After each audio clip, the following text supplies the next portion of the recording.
اول تو یہ ہے کہ مسلمان پر واجب ہے اور بالغ پر واجب ہے. صحیح. نابالغ بچے پر جو ہے وہ قربانی واجب نہیں. بالغ پر جو ہے واجب ہوگی. اور کب واجب ہوگی؟ جبکہ ایام نحر کے اندر وہ صاحب نصاب ہو. ایام نحر 10 ذوالحجہ، 11 اور 12 ذوالحجہ، یہ 3 ایام نحر ہیں جن میں قربانی جو ہے وہ کرنی ہوتی ہے. اور 12 کے غروب آفتاب پہ چونکہ اسلامی اعتبار سے 12ویں کا دن ختم ہو جاتا ہے تو قربانی کا وقت بھی ختم ہو جاتا ہے.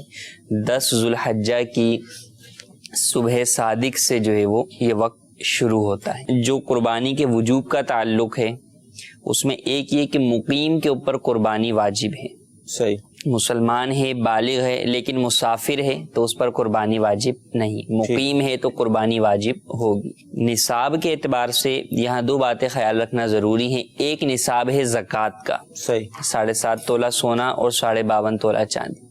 پھر زکوٰۃ جو لازم ہوتی ہے وہ ہر مال پر لازم نہیں ہوتی، بلکہ زکوٰۃ جو ہے وہ سونے چاندی پر ہوتی ہے، مال تجارت پر ہوتی ہے، پرائز بانڈ پر ہوتی ہے، کرنسی پر ہوتی ہے، یعنی مال نامی پر ہوتی ہے. یہ سارے بڑھنے والے مال ہیں. جبکہ قربانی اور صدقہ فطر وغیرہ کا تعلق جو وجوب کے اعتبار سے ہے وہ صرف مال نامی پر نہیں بلکہ اگر مال غیر نامی بھی ہے تو اس پر بھی قربانی واجب ہو جائے گی جبکہ وہ صاحب نصاب ہو. مثال کے طور پہ اگر کسی شخص کے پاس جو ہے وہ 4 موبائل ہیں، ایک جو ہے وہ اس کے حاجت اصلیہ میں ہیں، 3 ویسے گھر میں رکھے ہوئے، تو اب اکثر لوگ یہ سوال پوچھتے تھے رمضان میں ہم سے کہ جناب کیا زکوٰۃ لازم ہوگی؟ تو زکوٰۃ تو لازم نہیں ہوگی.